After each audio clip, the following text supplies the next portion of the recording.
This day in sports history.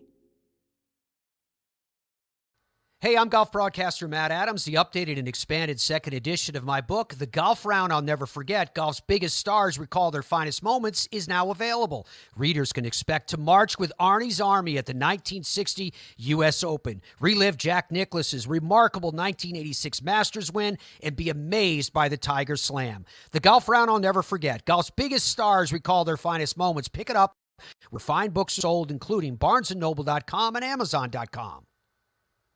Hey, and welcome to another edition of This Day in Sports History, a member of the Sports History Network. If you're into sports and history, then check out sportshistorynetwork.com to find more podcasts. It's October 26th, and on this day in 1970, Muhammad Ali returned to the boxing ring after his 3.5-year exile. This was Ali versus Jerry Quarry in Atlanta, but it really wasn't about who Ali was fighting, but simply the fact that he was able to get back into the ring after being stripped of his heavyweight titles and banned from the sport in 1967 for his refusal to enter the military draft during the Vietnam War. The nearly 4 years he missed were prime years for a fighter, and when he stepped into the ring on this night for a non-title bout, he was 28 years, 9 months old. Of course, Ali had been the most dominant fighter in the heavyweight division before his banishment, with a 29-0 record, with 23 of those wins coming by knockout. And despite the layoff, Ali was the heavy favorite coming in. This fight was scheduled for 15 rounds, but it only went 3. Ali looked sharp and controlled the fight from the opening bell, connecting on some early shots to Quarry's nose.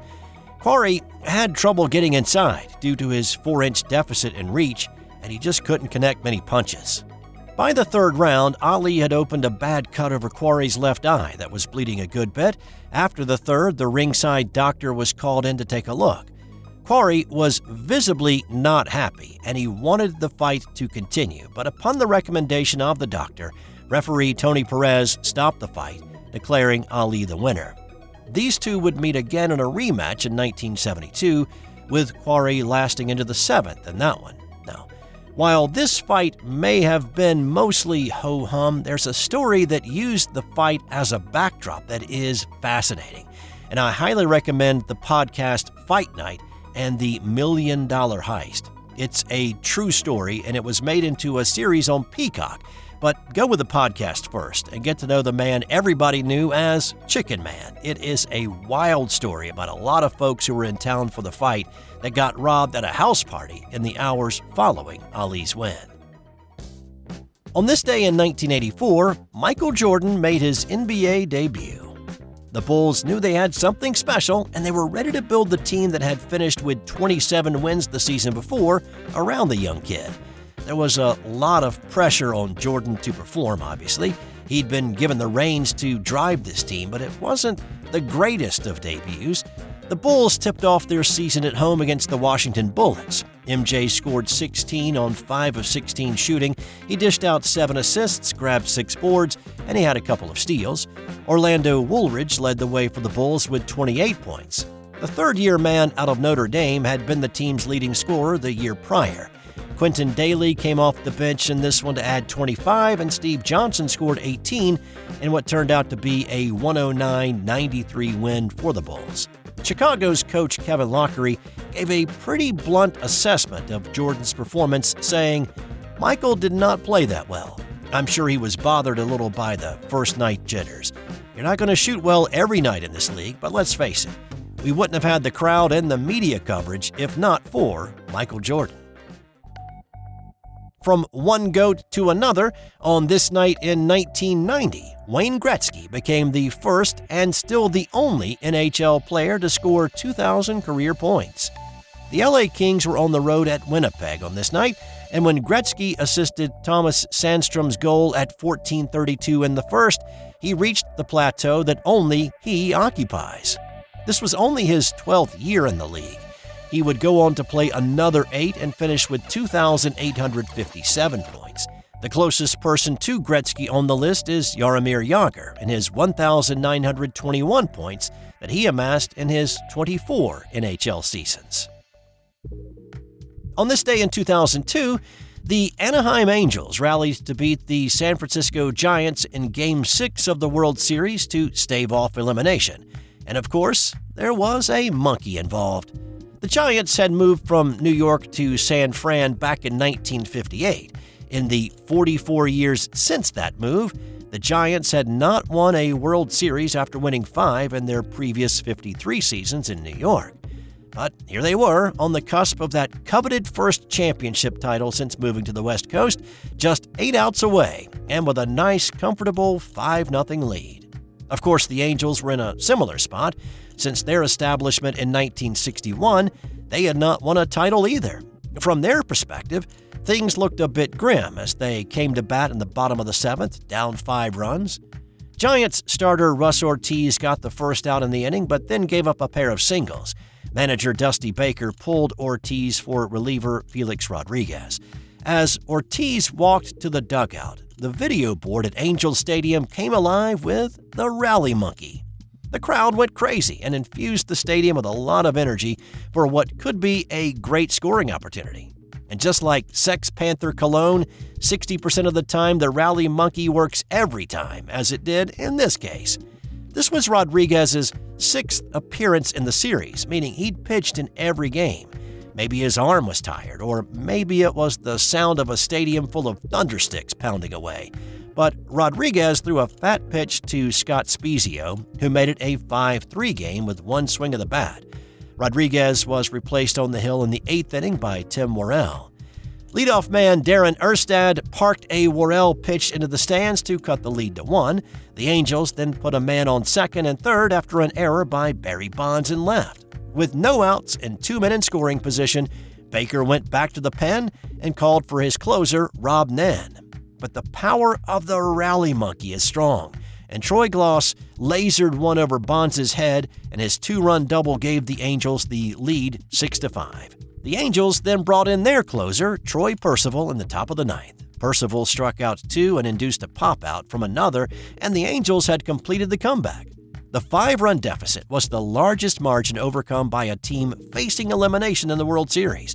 The Angels would wrap up their first ever World Series title the next night with a 4-1 win. It was the first and only World Series appearance by Bonds. On this day in 2018, it was the longest World Series game ever played. The 2018 edition featured the Boston Red Sox and the Los Angeles Dodgers. This was Game 4, with the Red Sox leading the series 2-1. The Dodgers scored first when Jock Peterson hit a solo home run in the 3rd. Boston's Jackie Bradley Jr. tied it in the 8th with a solo shot of his own. It stayed that way until the 13th. The Red Sox took advantage of a Dodger wild pitch and an error to score a run in the top half. LA also got the benefit of an error to score a run in the bottom half, tying it back up at 2, and the game rolled on into the 18th inning.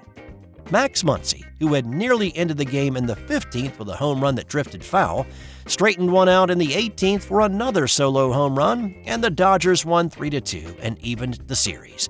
Muncy was the first Dodger to hit a game-winning homer since Kirk Gibson's dramatic game-ender back in 1988. Both the 18 innings and the elapsed time of 7 hours 20 minutes set the record for longest World Series game. And on this day in 1929, it was an unlikely hero coming to the rescue. Albie Booth was 5 feet 6 inches tall, and he weighed 140 pounds. He would soon come to be known by the monikers Little Boy Blue and the Mighty Atom. But at this point, not many people outside his family and friends knew who he was. Booth played for the Yale football team, and on this day, the Yalies were playing Army. And just like this year's Army team, the 1929 edition was undefeated and a powerhouse. Army built up a 13-0 lead in the first quarter, and that was seen to be only a prelude of more points to come for the Cadets. In the second quarter, Yale's coach Mal Stevens sent Booth onto the field to play quarterback. Booth carried the ball on every play of an impressive scoring drive in the second quarter to put Yale on the scoreboard. He also kicked the extra point. In the third quarter, he took off around the end and outstepped and outran the lumbering Army defenders for a 35-yard touchdown run. After Albie added another PAT, it was 14-13 Yalies. In the fourth quarter, Booth took an Army punt on his own 35-yard line, and then he electrified the crowd of 80,000 on hand to watch that day, going 65 yards for his third touchdown of the day. And of course, he tacked on the PAT. He ran for 233 yards, and as the news services reported the score, they did so with the caption, Albie Booth 21, Army 13. Time now for today's Nothing to Do with Sports fun fact. The color of a pirate flag had different meanings. The commonly seen black flag indicated that death was coming for you, but if you surrendered without a fight, your life would be spared. Now, a red flag on a pirate ship meant no quarter would be given, meaning it was a fight until death of everyone on the opposite ship. That's all I've got for you today. Check back tomorrow for another edition of This Day in Sports History. This has been an original Thrive Suite production. Hey there, sports history fan. This is Arnie Chapman, a.k.a. the Football History Dude, and I hope that you enjoyed this recent episode presented by the Sports History Network and were able to learn some good old-fashioned sports history knowledge nuggets. I started the Sports History Network back in 2020 with the mission to help podcasters find a community of like-minded sports history nerds, as well as helping aspiring podcasters to start their own shows. We have a little bit over 30 shows on the network right now covering all sorts of sports history, but as far as I'm concerned, we're just at the toothpick in the ocean moment, that can't even figure it out because there's so much more coming. We wanted to create the ultimate headquarters for sports yesteryear, starting with Podcast Network and our website, but we're going to continue to move into other mediums as well. And here's the cool part, because we want you to be part of our team. So if you're interested in starting your own podcast, or maybe being a guest on one of our shows, or who knows, maybe even writing an article for us over on the website. Seriously, all you gotta do is reach out to us on the contact page over at sportshistorynetwork.com. You can be as technologically savvy as a Neanderthal tapping on a stone trying to figure out this whole hieroglyphics thing back in the day. Again, it doesn't matter, because even if you don't understand the whole podcast space, we have a production team that can pretty much help you out with doing everything. All you gotta do, head over to sportshistorynetwork.com, head to the contact page, fill it out. That message goes right to me, and I'll reach out to you as soon as I can. But for now, dude, I'm through if you're through.